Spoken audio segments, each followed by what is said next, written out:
How's it going, guys? One Piece Chapter 2. We're moving right along. In the previous episode, we covered Chapter 1, and it was honestly cinema. It was a great introductory chapter where we met Luffy, mostly as a kid. We also met Shanks and his crew a little bit.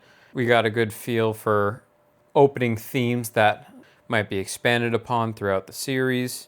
So I figured, well, let's move on to Chapter 2 and see how it goes.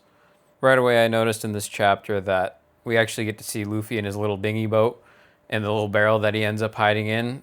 The anime starts off with Luffy in the barrel. When I read this chapter, I found a couple panels that were pretty interesting, a couple themes that I thought were interesting to talk about a little bit.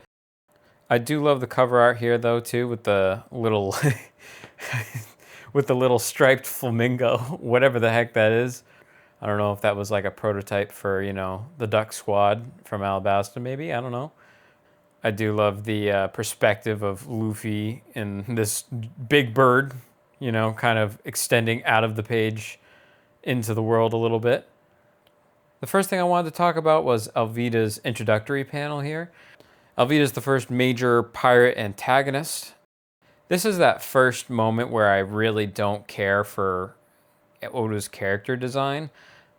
Alvida just looks like you want to look at pretty much anything else except Alvida, which is, like I said, that's probably purposeful. Well, really the only thing I care about with Alvida's design is her weapon, the mace. I'll expand upon that a little bit later. But one thing I love about her introductory panel is actually her crew. I love how kind of low resolution they are. I love how goofy the, character designs are with the, not just the low resolution or like the low detail, but what in the heck are all these guys doing?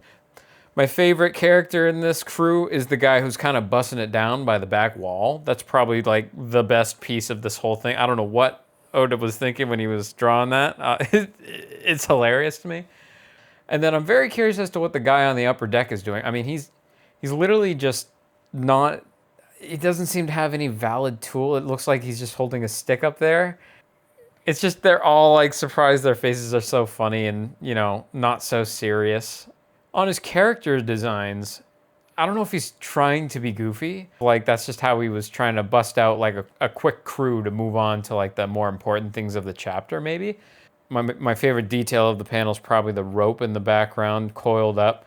I mean, it's supposed to be kind of far away, but I mean, I can still see the individual rope strands almost, even though it's just off tucked into the corner. But moving on, we're also introduced to our compatriot Kobe here. We can see he's very downtrodden and quite the pushover, I'd say. When Luffy bursts into the scene, however, I mean, it talks to his personality, how he just bursts out of the barrel. It's perfect for Luffy. It's this carefree, doesn't care about consequences type. Another main panel I really, really like is the panel I wanted to talk more about Alvida's mace. In this panel here, you can see how well designed her mace is. It's quite silly to say almost because it's literally just like the spherical tip of the mace. However, it has these cone spikes coming out of it. And the textures are so simple. It's very metallic looking. You can see how he just decided to stop his lines to show light reflecting off metallic surfaces a little bit there. Because I'm a perfectionist. I have this problem, and I have the same problem at my work where everything has to be perfectly placed, and it causes a lot of overthinking. But I love Oda's art design here where nothing has to be perfect. In fact, it's almost better if nothing is perfect, where everything is just a little bit off so your eyes can naturally fill in the spaces by themselves. You can obviously tell he has a great handle on the fundamentals already, obviously. It's literally just a sphere with cones on it, and yet it fully looks believable that it's a metallic mace. Right below this panel is something I also thought was quite interesting. I never even knew until I read this chapter that the classic Oda silhouette foreshadow panel, I never even knew that Zoro had his very own foreshadowed silhouette. And it looks so unbelievably goofy. I love everything about it. His snide little grin and devilish looking face. It almost looks like a, I don't know, maybe like a thinner crocodile maybe. But with the sword, it's just, I love how pointed his chin is. He just looks so evil. Classic Oda silhouette. I can't wait to see the future silhouettes as we move on through the series. It looks like Kobe and Luffy escaped to the forest, which is awesome. Now, when I happened upon Luffy's close-up and his proclamation that he's going to be the king of the pirates, that whole panel, I immediately thought it was going to be my favorite panel. My OCD does like how straight and consistent his lines are on the shading of the neck there for his head shading. My problem is with something this close up, I would just feel the need, the overbearing need to just overfill with detail. But I really have to admire how Oda can just, where he can have bolder lines, not necessarily more lines. I mean, his teeth are like solid white, but he does just enough where you can get the idea that they're clearly just teeth. And in this chapter, Luffy does his King of the Pirates little speech to Kobe, and it inspires Kobe to chase his own dreams and become a Marine. Kobe realizes this will make him and Luffy enemies one day, despite having just found a really good friend in his eyes. But he doesn't care. He's determined out of inspiration from Luffy. It's so comical how Luffy acts.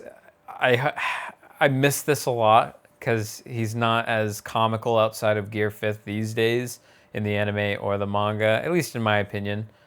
I'd have to maybe go back and read some stuff, but I just have to mention this panel where Alvida comes back in and tries to confront Luffy and Kobe, and Luffy just does not care. And he says, "Hey, who's that tough-looking old biddy?"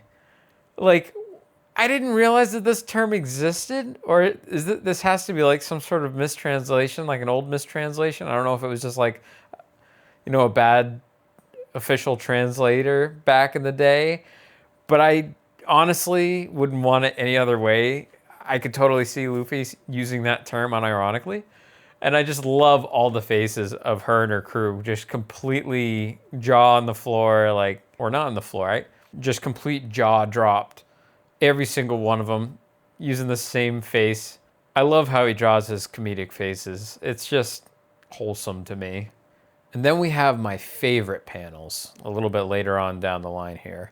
I am a big fan of panels that have, how do I describe this? The lines that accentuate motion or force. For example, in this panel right here where Alvida smacks Luffy on the head with her mace, but of course he's a rubber boy, so he obviously isn't hurt. I love how all the shading and line work is all pointed towards the point of impact. It's almost like an impact frame, probably, maybe that's what I'm looking for. I don't know if that's what it's called in manga, or maybe an impact panel would be the proper term. I just love how all the lines just accentuate a point of force and impact. It just makes the action palpable and stick out. It makes you feel like you can feel the force of that. And then to follow that up, we have Luffy's super cool grin in response. He says, "That didn't hurt." Or a farming moment that's, hype. However, I also love the contrasting metallic shading here, and it's still the same almost carefree shading of the metallic mace, but it's close up, so he does have a little bit more lines, but it's the same style, obviously. It's just beautifully done. You can tell how it's rounded texture. I'd love to be able to draw like this, but those two panels are probably my favorite panel, quote unquote. I know I'm kind of cheating, grabbing two, but they're technically on the same page, so maybe I could say favorite page. You know what? If I had to pick one of the two, I'd probably pick the Impact Force one. I would have no idea how to accomplish that, at least without like a help, like a ruler maybe. It's beautiful, and I really admire it. Having beaten Alvida, Luffy demands that Alvida's crew give Kobe a dinghy boat, and then Luffy and Kobe sail off into the sunset, so to speak, and that's where the chapter leaves off. I'm trying something new with this video. The last video was scripted, And I'm trying kind of like a freestyle version of last week's episode. If you watched last week's episode, let me know how this kind of compares. I mean, it's my first attempt at it, so it might be a little choppy, a little unsure, but let me know if you preferred this chapter over the last chapter video. Also, leave constructive criticism if you have any. Leave a like if you enjoyed the video. Subscribe if you'd like to continue watching me on my journey. Right now I'm doing another study for the next study video next week. I'd say I'm thoroughly enjoying the manga already, even on chapter 2, more so than when I watched the original series. And I can't wait to keep going on it. And thank you for watching, seriously. I've been getting decent views already on this brand new channel, and it's kind of crazy to me how people are already so interested, or at least watching my stuff. And I'm excited, and I can't wait to keep making videos for you guys. Anyways, guys, that's all I got for this one. See you in the next one.